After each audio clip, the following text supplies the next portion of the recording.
नमस्कार, मी सुदर्शन कदम. टक्केवारी व भ्रष्टाचार मुक्त कारभारासह दर्जेदार व गुणवत्तापूर्ण विकास कामे करणं हा आमचा प्रमुख उद्देश आहे. सध्या आपण पाहतोय शहरामध्ये नगरपालिका शाळांचा दर्जा अतिशय घसरलेला आहे. मुलांची पतसंख्या खूप कमी होत आहे. तर गोरगरीब मुलांना चांगलं शिक्षण मिळण्याच्या उद्देशानं नगरपालिका शाळांचा दर्जा सुधारून डिजिटल शाळा उभारणं हाही आमचा निवडणुकीमध्ये घोषणापत्रामधला प्रमुख उद्देश असणार आहे. सांडपाणी प्रक्रिया व घनकचरा व्यवस्थापन प्रकल्प प्रभावीपणे राबवण्याचा आमचा मानस आहे. नगरपालिका हद्दीतील वाढीव वस्तीमध्ये पायाभूत सुविधांचा अभाव आहे.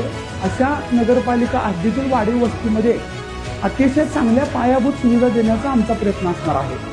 शेतकऱ्यांच्या जमिनीवर पडलेल्या आरक्षणाची मुदत संपली असल्याने असे आरक्षण उठवण्यासाठी आम्ही कटिबद्ध आहोत. संपूर्ण शहरामधील वाढती गुन्हेगारी रोखण्याच्या दृष्टीनं तसेच महिला सुरक्षेच्या दृष्टीनं संपूर्ण शहरामध्ये CCTV कॅमेरे बसवण्याचा आमचा प्रयत्न असणार आहे. केंद्र व राज्य सरकारकडून येणाऱ्या निधीतून संपूर्ण शहरामध्ये दर्जेदार व गुणवत्तापूर्ण कामे आम्ही पूर्ण करणार आहोत. नगरपालिका प्रशासनाच्या माध्यमातून सर्व सोयींनी युक्त सरकारी दवाखान्यामार्फत मोफत सुविधा पुरवणे, विशेषतः झोपडपट्टी भागामध्ये नागरिकांना मोफत आरोग्य सुविधा, प्राथमिक उपचार केंद्र सुरू करणे हा आमचा प्रमुख उद्देश आहे. झोपडपट्टी नियमितीकरण करून घरकुल योजनांची प्रभावीपणे अंमलबजावणी करणार आहोत. जयसिंगपूर शहरातील वाहतूक समस्या सोडवण्यासाठी योग्य नियोजन आम्ही करणार आहोत. जयसिंगपूर शहरामध्ये मुलांसाठी व ज्येष्ठ नागरिकांसाठी अतिशय चांगली उद्यानं उभारणं हा आमचा प्रमुख उद्देश आहे.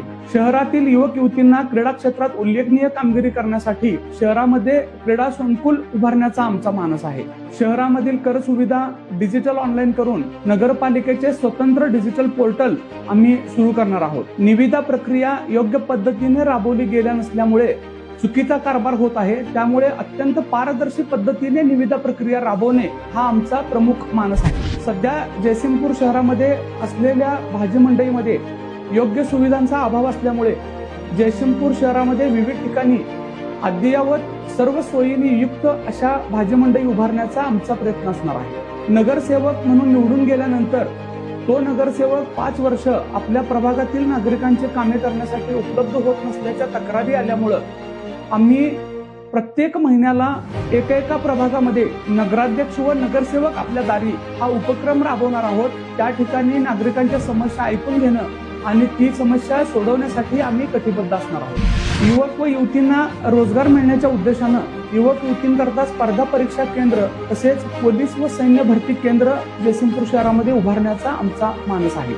विधवा व निराधार महिलांकरता कौशल्य विकास केंद्र स्थापन करून गृह उद्योग निर्माण करून देण्यावर आमचा भर असणार आहे. नगरपालिकेकडून झालेल्या विविध विकास कामामध्ये भ्रष्टाचार झाल्यामुळं निकृष्ट दर्जाची कामं झाली आहेत. अशा कामांची चौकशी करून झालेल्या भ्रष्टाचाराबद्दल योग्य ती कारवाई करण्याचा आमचा मानस आहे.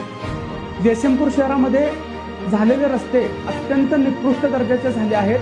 तर असे सर्व रस्ते अतिशय दर्जेदार करण्याचा आमचा प्रयत्न असणार आहे. नगरपालिकेकडील विविध विकास कामांमधील छोटी टेंडर्स महिला बचत गटांना देऊन त्यांच्याकडून काम करून घेण्याचा आमचा प्रयत्न असणार आहे.